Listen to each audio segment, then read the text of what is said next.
ಏನ್ ಗುರು ಇದು ಇವತ್ತಿನ ವೆಸ್ಟ್ ಇಂಡೀಸ್ ಇನ್ ಹೊಡ್ತಕ್ಕೆ ಜಿಂಬಾಬ್ವೆ ಫುಲ್ ಪತ್ರ ಗುಟ್ಟೋಗ್ಬಿಟ್ಟಿದೆ ಮಾತ್ರ. ಇವತ್ತು ಫುಲ್ ಸ್ಟೇಡಿಯಮೇ ಧ್ವಂಸ ಮಾತ್ರ. ಯಾರು ಶಿಮ್ರಾನ್ ಹೆಟ್ಮರ್ ಮತ್ತೆ ಪಾವೆಲ್ ಇಂದ ಹೊಡ್ತಕ್ಕೆ ಫುಲ್ ಕಂಗಾಲ್ ಅನ್ಕೊಂಡ್ಬಿಡಿ ಮಾತ್ರ. ಮತ್ತೆ ಇನ್ನೊಂದೇನೋ ಅಂದ್ರೆ ಈ T20 ಹಿಸ್ಟ್ರಿ ಅಂದ್ರೆ ವರ್ಲ್ಡ್ ಕಪ್ ಹಿಸ್ಟ್ರಿ ಈ ಸೀಸನ್ ಅಲ್ಲಿ 254 ಫಸ್ಟ್ ಟಾರ್ಗೆಟ್ ಗುರು. ಹೈಯೆಸ್ಟ್ ಅಂದ್ರೆ ಪ್ರೀವಿಯಸ್ ಒಂದು ರನ್ ಕೂಡ ಕೊಟ್ಟಿದ್ರೆ ಅದು ಐರ್ಲೆಂಡ್ ಒಂದು ಮ್ಯಾಚ್ ಆಯ್ತಲ್ಲ 232 ಟಾರ್ಗೆಟ್ ಅನ್ನ ಕೂಡ ಕೊಟ್ಟಿದ್ರು. ಅದ್ ಬಿಟ್ರೆ ಈಗ 254. ಮೈ ಗಾಡ್, ನಿಜವಾಗ್ಲು ಗಾಡ್ ಲೆವೆಲ್ ಬ್ಯಾಟಿಂಗ್ ಆಡಿರೋದು ಇವತ್ತು ಶಿಮ್ರಾನ್ ಹೆಟ್ಮೇರ್ ಮತ್ತೆ ರೋಮನ್ ಪಾವೆಲ್. ಅದಕ್ಕೆ ಹೇಳೋದು ಕ್ರಿಕೆಟ್ ಅಲ್ಲಿ ಪ್ರತಿಯೊಂದು ಸಣ್ಣ ಕ್ಯಾಚ್ ಕೂಡ ತುಂಬಾ ಮ್ಯಾಟರ್ ಆಗುತ್ತೆ ಅಂತ. ಇವತ್ತು ನೀವು ಮ್ಯಾಚ್ ನೋಡಿದ್ರೆ ಅಂದ್ರೆ ಗೊತ್ತಾಗುತ್ತೆ. 2 ಕ್ಯಾಚ್ ಅನ್ನ ಡ್ರಾಪ್ ಮಾಡಿದ್ ಗುರು ಶಿಮ್ರಾನ್ ಹೆಟ್ಮೇರ್ ಇಂದ. ಒಂದು 3ನೇ ಓವರಲ್ಲಿ ಕ್ಯಾಚ್ ಅನ್ನ ಡ್ರಾಪ್ ಮಾಡಿದ್ರು. ನಾನು ಅವಾಗ್ಲೇ ಅನ್ಕೊಂಬಿಟ್ಟೆ ಬಿಡಿ ಹೊತ್ತು ಕತೆ ಮುಗೀತು. ಏನಕ್ಕೆ ಅಂದ್ರೆ ಈ ಮನುಷ್ಯಂದು ನೀವು IPL ಅಲ್ಲಿ ನೋಡಿರ್ಬೋದು, ಯಾವಾಗ ಒಂದು ಕ್ಯಾಚ್ ಅನ್ನ ಡ್ರಾಪ್ ಮಾಡ್ತಾರೆ ಅಂದ್ರೆ ಇನ್ನೊಂದು ಬಾಲಿಂದ ತೆಗೋ ಅಂತ ಕೊಡ್ತಾ ಇರ್ತಾರೆ ತಿರುಗಿ. ನೋಡ್ಬೇಕಷ್ಟೇ ಬೌಲರ್ಸ್ಗಳು. ಇವತ್ತಂತೂ ನೆಕ್ಸ್ಟ್ ಲೆವೆಲ್ ಅಲ್ಲಿ ಬ್ಯಾಟಿಂಗ್ ಮಾತ್ರ ಶಿಮ್ರಾನ್ ಹೆಟ್ಮೇರ್. ಅದಾದ್ಮೇಲೆ 7ನೇ ಓವರಲ್ಲಿ ಕೂಡ ಅಷ್ಟೇ ಒಂದು ಕ್ಯಾಚ್ ಡ್ರಾಪ್ ಆಯ್ತು. ಅಲ್ಲಿಂದಂತೂ ಫುಲ್ ಮ್ಯಾಚೇ ಟರ್ನ್ ಆಗ್ಬಿಟ್ಟಿದ್ದು. ಅದಾದ್ಮೇಲೆ ಕೇವಲ 19 ಬಾಲಿಗೆ ಅನ್ಸುತ್ತೆ 19 ಬಾಲಿಗೆ 50 ರನ್ ಗುರು, ಹಾಫ್ ಸೆಂಚುರಿ ಹೊಡೆದಿರುವಂತದ್ದು. ನೆಕ್ಸ್ಟ್ ಲೆವೆಲ್ ಬ್ಯಾಟಿಂಗ್ ಏನ್ ಹೇಳೋಣ, ನೆಕ್ಸ್ಟ್ ಲೆವೆಲ್ ಅಂತ ಆ ತರ ಬ್ಯಾಟಿಂಗ್ ಆಡಿರೋದು ಇವತ್ತು. ಅದಾದ್ಮೇಲೆ ಕೇವಲ 34 ಬಾಲಿಗೆ 85 ರನ್ ಕೂರಿಸಿದ್ದು ಶಿಮ್ರಾನ್ ಹೆಟ್ಮೇರ್. ಅದಾದ್ಮೇಲೆ 7 4 7 6.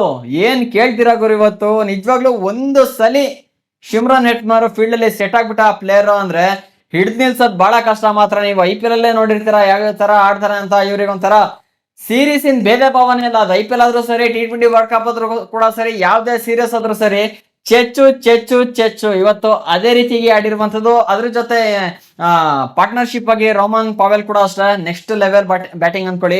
35 ಬಾಲಿಗೆ 59 ರನ್ ಕೂಡ ಹೊಡೆದಿರುವಂತದ್ದು. 4 4 4 6. ಇವರು ಕೂಡ ಅಷ್ಟೇ ನೆಕ್ಸ್ಟ್ ಲೆವೆಲ್ ಅಲ್ಲಿ ಬ್ಯಾಟಿಂಗ್. ಮತ್ತೆ ಇದರಲ್ಲಿ ಇನ್ನೊಂದೇನಾಯ್ತು ಅಂದ್ರೆ, ಇದೇ ರೀತಿ ಕ್ರಿಕೆಟ್ ಅಪ್ಡೇಟ್ಸ್ ಅನ್ನ ಮುಂದೆ ಕೂಡ ನೋಡ್ತಾ ಇರ್ಬೇಕು ಅಂದ್ರೆ ಬೇಗ ಚಾನಲ್ ಸಬ್ಸ್ಕ್ರೈಬ್ ಮಾಡಿ, ನೋಟಿಫಿಕೇಶನ್ ಆಲ್ ಮಾಡ್ಕೊಳ್ಳಿ. ಮುಂದೆ ನೋಡಕ್ ಹೋಗ್ಬಿಡಿ ಗುರು, ಸಬ್ಸ್ಕ್ರೈಬ್ ಮಾಡಿ. ಪ್ರತಿದಿನ ಮಾಹಿತಿಗಳು ಬರ್ತಾನೆ ಇರುತ್ತೆ. ಹಾಗೆ ವಿಡಿಯೋಗೊಂದು ಕೊಡಿ ಟಪ್ಪರಂಗೊಂದು ಲೈಕ್ ಅನ್ನ. ಅದಾದ್ಮೇಲೆ ಇವತ್ತು ವೆಸ್ಟ್ ಇಂಡೀಸ್ ಕಡೆಯಿಂದ ಟಾಪ್ 2 ಬ್ಯಾಟ್ಸ್ಮನ್ ಅಂತ ಕಂಪ್ಲೀಟ್ ಆಗಿ ಫೇಲ್ ಕೂಡ ಆದ್ರೆ ಬ್ರೆಂಡನ್ ಕಿಂಗ್ ಮತ್ತೆ ಶಾಯಿ ಒಪ್ಪೋ 9 ರನ್ ಹೊಡೆದ್ರು. ಅದಾದ್ಮೇಲೆ ಶಾಯಿ ಒಪ್ಪೋ 14 ರನ್ ಏನು ಪರ್ಫಾರ್ಮ್ ಕೂಡ ಮಾಡಿಲ್ಲ. ಆದ್ರೂ ಕೂಡ ಅವ್ರು ಏನಂತ ಗುರು, ಇಬ್ರು ಸೇರಿಸಿ ಇಬ್ರೇ ರನ್ ಹೊಡೆದಿರುವಂತದ್ದು. ಹೆಟ್ಮೇರ್ ಮತ್ತೆ ರೋಮನ್ ಪಾವೆಲ್ ಇಬ್ರದ್ದು ರನ್ ಅಲ್ಲೇ ಕವರ್ ಮಾಡ್ಬಿಟ್ಟಿದ್ದಾರೆ. ಅದಾದ್ಮೇಲೆ ಅದ್ರ ಕೆಳಗೆ ಯಾರ್ಯಾರು ಬಂದಿದ್ದಾರೆ ಯಾರನ್ನು ಕೂಡ ತಡ್ ನಿಲ್ಸಕ್ಕಾಗಿಲ್ಲ. ಹೆಟ್ಮೇರ್ ಆಗಿರ್ಬೋದು, ಪಾವೆಲ್ ಆಗಿರ್ಬೋದು, ಹೋಲ್ಡರ್ ಆಗಿರ್ಬೋದು, ರುದರ್ಫರ್ಡ್, ಶೆಫರ್ಡ್. ನೆಕ್ಸ್ಟ್ ಲೆವೆಲ್ ಬ್ಯಾಟಿಂಗ್ ಮಾತ್ರ ಈ ವೆಸ್ಟ್ ಇಂಡೀಸ್ ಅವ್ರ ಹಂಗೆ ಒಂದೇ ಒಂದು ಸಲ ಸೆಟ್ ಆಗ್ಬಿಟ್ರು ಫೀಲ್ಡ್ ಅಲ್ಲಿ ಅಂದ್ರೆ ಬಾಲ್ ಪುಡಿ ಹೋಗ್ಬೇಕಷ್ಟೇ ಆ ರೀತಿ ಚೆಚ್ಚುತ್ತಾರೆ ಮಾತ್ರ. ಅದಾದ್ಮೇಲೆ ಇವತ್ತು ಈ ಕಡೆ ಯಾರಪ್ಪ ಪಾಪ ಜಿಂಬಾಬ್ವೆ ಇಲ್ಲಿ ತನಕ ನೆಕ್ಸ್ಟ್ ಲೆವೆಲ್ ಅಲ್ಲಿ ಪಾಪ ಬ್ಯಾಟಿಂಗ್ ಅನ್ನ ಕೂಡ ಹಾಕೊಂಡ್ಬಂದಿದ್ರು. ಮತ್ತೆ ಒಳ್ಳೆ ಪರ್ಫಾರ್ಮೆನ್ಸ್ ಅನ್ನ ಕೂಡ ಕೊಟ್ಟಿದ್ರು. ಇಲ್ಲಿ ಅಂತೂ ಫುಲ್ ಚೆಚ್ಚಿ ಬಿಸಾಕ್ಬಿಟ್ಟಿದ್ದಾರೆ. ಚೆಚ್ಚಿ ಸ್ಟೇಡಿಯಂ ಇಂದ ಆಚೆಗೆ ಬಿಸಾಕ್ಬಿಟ್ಟಿದ್ದಾರೆ ನಡಿರೋ ಆ ಕಡೆಗೆ ಅಂತ. ಆ ತರ ವೆಸ್ಟ್ ಇಂಡೀಸ್ ಬ್ಯಾಟಿಂಗ್ ಅನ್ನ ಕೂಡ ಮಾಡೋದು. ಅದಾದ್ಮೇಲೆ ಜಿಂಬಾಬ್ವೆ ಬೌಲರ್ಸ್ ಅಂತೂ ಒಂದು ಇಬ್ರು ಬಿಟ್ಟು ಇನ್ನೆಲ್ಲ ಕೂಡ ನಿಯರ್ ಹಾಫ್ ಸೆಂಚುರಿ ರನ್ ಹೊಡ್ಸ್ಕೊಂಡಿರುವಂತದ್ದು. 46 50. ಒಬ್ಬ ಅಂತೂ ಕೇಳಂಗಿಲ್ಲ, ಕೇವಲ 1 ಓವರ್ಗೆ 20 ರನ್ ಕೂಡ ಕೊಟ್ಟಿರುವಂತದ್ದು ಗುರು. Full psych. ಆಮೇಲೆ ಅವನಿಗೆ ಬೌಲಿಂಗ್ ಕೊಡ್ಲಿಲ್ಲ. ಯಾರು ಗೊತ್ತಾ, ಅದು ಯಾವ್ದೋ ನೇಮ್ ನೋಡ್ದೆ, ಡಯಾನ್ ಮೈರಸ್. ಕೇವಲ 1 ಓವರ್ ಕೊಟ್ಟಿದ್ದಷ್ಟೇ 20 ರನ್ ಚೆಚ್ಚಿ ಬಿಸಾಕ್ಬಿಟ್ಟ ಮಾತ್ರ. ಕೇವಲ 6 ವಿಕೆಟ್ ಅನ್ನ ಲಾಸ್ ಮಾಡ್ಕೊಂಡು 254 ಟಾರ್ಗೆಟ್ ಅನ್ನ ಕೂಡ ಕೊಟ್ಟಿದ್ದು. ಎಲ್ರಿಗೂ ಗೊತ್ತಾಗ್ಬಿಡ್ತು ಇದೇನು ಒನ್ ಸೈಡ್ ಮ್ಯಾಚ್ ಈಸಿಯಾಗಿ ಆಗೋಗುತ್ತೆ ಅಂತ. ಅದೇ ರೀತಿ ಈಗ ಆಯ್ತು. ಇನ್ನೊಂದು ಸ್ಟಾರ್ಟಿಂಗ್ ಬರ್ತದಂಗೆ ಯಾರು ಪರ್ಫಾರ್ಮ್ ಮಾಡಲಿಲ್ಲ ಜಿಂಬಾಬ್ವೆ ಕಡೆಯಿಂದ. ಲಾಸ್ಟ್ ಒಬ್ಬ ಬಂದಲ್ಲ ಗುರು, ಅವ್ನು ಯಾರು ಈವೆನ್ಸ್.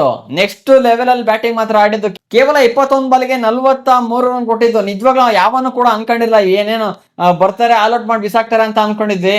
ಆದ್ರೆ ಈವೆನ್ಸ್ ನೋಡಿದ್ರೆ ಲಾಸ್ಟ್ ಸ್ವಲ್ಪ ಮ್ಯಾಚ್ ಅನ್ನ ಚೇಂಜ್ ಮಾಡಿದ್ದು. ಕೇವಲ 21 ಬಾಲಿಗೆ 43 ರನ್ ಅಂದ್ರೆ ಅದು ಬ್ಯಾಕ್ ಶಾರ್ಟ್ ಕಡೆ ಹೊಡ್ತಿದ್ ಜಾಸ್ತಿ. ಏನ್ ಎಲ್ಲ ಕೂಡ ವೈಡಿಕ್ ತಲಾರ ಬಾಲ್ಗಳನ್ನ ಜಸ್ಟ್ ಹಿಂಗ್ ಟಚ್ ಮಾಡೋದು ಬ್ಯಾಕ್ ಸೈಡ್ ಲಾಸ್ಟ್ ಹಿಂಗ್ ನೋಡಕ್ ಆಗ್ತಿಲ್ಲ. ಅಲ್ಲಿ ಒಂದು ಫೀಲ್ಡರ್ ನ ಅರೇಂಜ್ ಕೂಡ ಮಾಡಿ ನಿಲ್ಸಿದ್ದು. ಅಲ್ಲಿಗೆ ಸ್ವಲ್ಪ ಕಂಟ್ರೋಲ್ ಆದಂಗ ಆಯ್ತು. ಆದ್ರೂ ಕೂಡ ಲಾಸ್ಟ್ ಸ್ವಲ್ಪ ಮ್ಯಾಚ್ ಅನ್ನ ಚೇಂಜ್ ಮಾಡ್ದ, ಇಲ್ಲಾಂದ್ರೆ ಇನ್ನೂ ಹೈ ರನ್ ರೇಟ್ ಇಂದ ಇವತ್ತು ವೆಸ್ಟ್ ಇಂಡೀಸ್ ವಿನ್ ಆಗ್ಬೋದಿತ್ತು. ಅದಾದ್ಮೇಲೆ ಸ್ಟಾರ್ಟಿಂಗ್ ಬಂದವರು ಯಾರು ಕೂಡ ಪರ್ಫಾರ್ಮ್ ಮಾಡಿಲ್ಲ ಇವತ್ತು ಜಿಂಬಾಬ್ವೆ ಕಡೆಯಿಂದ. ಲಾಸ್ಟ್ ಮ್ಯಾಚಸ್ ಅಲ್ಲಿ ಸಖತ್ತಾಗಿ ಪರ್ಫಾರ್ಮೆನ್ಸ್ ಮಾಡಿದ್ರು. ಆದ್ರೆ ಈ ಮ್ಯಾಚ್ ಅಂತೂ ಅದೇ ಹೇಳಿದ್ದು, ಇದು ಸೂಪರ್ 8. ಆ ಮ್ಯಾಚಸ್ ಅಲ್ಲ ಅಂದ್ರೆ ಕಾಮನ್ ಆದ ಮ್ಯಾಚಸ್ ಅಲ್ಲ, ಇದು ಸೂಪರ್ 8 ಗುರು. ಇಲ್ಲಿ ಹೋಗ್ತಾ ಟಫ್ ಆಗ್ತಾ ಹೋಗುತ್ತೆ. ಮತ್ತೆ ಅಂತ ಟೀಮ್ಸ್ ಗಳು ಸಿಗ್ತಾ ಹೋಗುತ್ತೆ. ಆಕ್ಚುಲಿ ಅದು ಕೂಡ ಅವ್ರದ್ದು ಇದಿಲ್ಲ, ಆಸ್ಟ್ರೇಲಿಯಾಗೆ ಗೂಟ ಹೊಡೆದು ಕಳ್ಸಿದ್ರು. ಸೊ ಅಂತ ಟೀಮ್ ಮೇಲೆ ಹೊಡೆದಿರ ಅಂದ್ರೆ ಆಕ್ಚುಲಿ ಇದು ವೀಕ್ ಟೀಮ್ ಅಂತ ಕನ್ಸಿಡರ್ ಮಾಡಂಗೆ ಇಲ್ಲ. ಸೊ ಇಲ್ಲಿ ಏನಾಯ್ತು ಗೊತ್ತಿಲ್ಲ, ಸ್ವಲ್ಪ ಎಡು ಬಿಟ್ರು, ಯಾರು ಕೂಡ ಅಂತ ಪರ್ಫಾರ್ಮ್ ಕೂಡ ಮಾಡ್ಲಿಲ್ಲ. ಕೇವಲ 147 ರನ್ ಹೊಡೆದು ಇಲ್ಲಿ ಯಾರು ಜಿಂಬಾಬ್ವೆ ಅವರು ಆಲ್ಔಟ್ ಕೂಡ ಆಗಿದ್ದಾರೆ. ಅದೇನೇ ಆಗ್ಲಿ, ವೆಸ್ಟ್ ಇಂಡೀಸ್ ಅವರು ಈಗ ಟೇಬಲ್ ಟಾಪ್ ಅಲ್ಲಿ ಕೂಡ ಕೂತ್ಕೊಂಡಿರುವಂತದ್ದು. ಸುಮಾರು ನೆಟ್ ರನ್ ರೇಟ್ ಇಂದಾನೆ ಟಾಪಿಕ್ ಬಂದ್ಬಿಟ್ಟಿದ್ರೆ ಸುಮಾರು 5 ಪಾಯಿಂಟ್ ಅನ್ನ ಪಡ್ಕೊಂಡಿರುವಂತದ್ದು ಗುರು. ಯಾರು ಕೂಡ ಪಡ್ಕೊಂಡಿಲ್ಲ, 5 ಪಾಯಿಂಟ್ ಅನ್ನ ಪಡ್ಕೊಂಡಿದ್ರೆ. ಅದಾದ್ಮೇಲೆ ಸೆಕೆಂಡ್ ಪ್ಲೇಸ್ ಅಲ್ಲಿ ಸೌತ್ ಆಫ್ರಿಕಾ ಕೂತ್ಕೊಂಡಿದೆ. ಕಡಿಮೆ ಆಯ್ತಾ ನೋಡಿ, ಇಲ್ಲಿ ಎಷ್ಟು 107 ರನ್ ಇಂದ ವಿನ್ ಆಗಿರುವಂತದ್ದು ಸೌತ್ ಆಫ್ರಿಕಾ. ಬರೀ ಸೌತ್ ಆಫ್ರಿಕಾ ಅನ್ನೋದೇ ಬರ್ತಾರೆ, ವೆಸ್ಟ್ ಇಂಡೀಸ್ ಮಾತ್ರ ಇವತ್ತು ವಿನ್ ಆಗಿರುವಂತದ್ದು. ಯಪ್ಪ, ಹೇಳ್ಬೇಕು ಅಂದ್ರೆ ಈ ಬ್ರಾಡ್ ಇವನ್ಸ್ ನ ಬೇಗ ತಕೊಂಡ್ಬಿಟ್ಟಿದ್ರು ಅಂದ್ರೆ ಐ ಥಿಂಕ್ ಇನ್ನೂ ಕೂಡ 7 ಪಾಯಿಂಟ್ ರನ್ ರೇಟ್ ಇಂದ ಇವರು ಟೇಬಲ್ ಟಾಪ್ ಅಲ್ಲಿ ಕುತ್ಕೊಳ್ಳೋರು. ಆದ್ರೆ ಏನ್ ಮಾಡ್ತೀರಾ, ಅದು ಸ್ವಲ್ಪ ಲೂಸ್ ಕೊಟ್ಬಿಟ್ರು ಅವನಿಗೆ ಬೌಲಿಂಗ್ ಅಲ್ಲಿ. ಸೊ ಅವಾಗ ಏನಾಯ್ತು, ಚೆಚ್ಚಿದ್ನಲ್ಲ ಸರಿಯಾಗಿ 21 ಬಾಲಿಗೆ 43 ರನ್. ಅದೇನಾದ್ರು ಇನ್ನೊಂದು 10 ರನ್ ಒಳಗ 15 ರನ್ ಒಳಗ ಕವರ್ ಮಾಡ್ಕೊಂಡು ವಿಕೆಟ್ ಅನ್ನ ಎತ್ಬಿಟ್ಟಿದ್ರು ಅಂದ್ರೆ ಆರಾಮಾಗಿ ಇವ್ರಿಗೊಂದು 7 ಪಾಯಿಂಟ್ ಇಲ್ಲಿ ಸಿಕ್ಬಿಡ್ದು ಟೇಬಲ್ ಟಾಪ್ ಅಲ್ಲಿ ಕೂತ್ಕೊಂಡ್ಬಿಡೋರು ಮಾತ್ರ. ನಿಜವಾಗ್ಲೂ ಇವತ್ತಂತೂ ಜಿಂಬಾಬ್ವೆ ಅವರು ಫುಲ್ ಕಂಗಾಲ್ ಆಗೋಗ್ಬಿಟ್ಟಿರ್ತಾರೆ ವೆಸ್ಟ್ ಇಂಡೀಸ್ ಬ್ಯಾಟಿಂಗ್ ಹಿಂಗ್ ನೋಡ್ಬಿಟ್ಟು. ನಿಜವಾಗ್ಲೂ ತಿರುಗ್ ನೋಡಲ್ಲ ಇವತ್ತು ಅವರು. ನೈಟ್ ಹೋಗಿ ಮಲ್ಕೊಂಡ್ರು ಕೂಡ ಅಷ್ಟೇ ಕನ್ಸಲ್ಲಿ ಶಿಮ್ರಾನ್ ಹೆಟ್ಮಾರ್ ಮತ್ತೆ ರೋಮನ್ ಪಾವೆಲ್ಲ ಬರ್ತಾರೆ ಅನ್ಸುತ್ತೆ. ಅವ್ರ ಒಂದೊಂದು ಶಾಟ್ಸ್ ಗಳು ಕೂಡ ಆತರ ನೆನ್ಪಿಟ್ಕೊಳಂಗೆ ಕೊಟ್ಟಿರುವಂತದ್ದು. ಹಾಗಾಗಿ ಇವತ್ತಿನ ಮ್ಯಾಚ್ ನಾವ್ ಏನ್ ಕಲಿಬೇಕು ಅಂದ್ರೆ, ಪ್ರತಿ ಕ್ಯಾಚ್ ಕೂಡ ಇಂಪಾರ್ಟೆಂಟ್ ಆಗುತ್ತೆ. ಒಬ್ಬ ಸ್ಟ್ರಾಂಗ್ ಪ್ಲೇಯರ್ ನ ಕ್ಯಾಚ್ ಡ್ರಾಪ್ ಮಾಡಿದ್ರು ಅಂದ್ರೆ ಆ ಮ್ಯಾಚ್ ಇಂದು ಕತೆ ಯಾವ ತರ ಟರ್ನ್ ಆಗುತ್ತೆ ಅಂತ ಇವತ್ತು ನೋಡ್ಕೊಂಡು ನಾವು ಕಲಿಲೇಬೇಕು. ಸೊ ಹೇಗೆ ಅನಿಸ್ತು ಇವತ್ತಿನ ಮ್ಯಾಚು?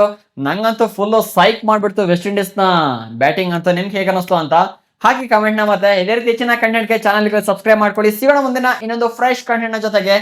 ಜೈ ಹಿಂದ್, ಒಂದೇ ಮಾತರಂ.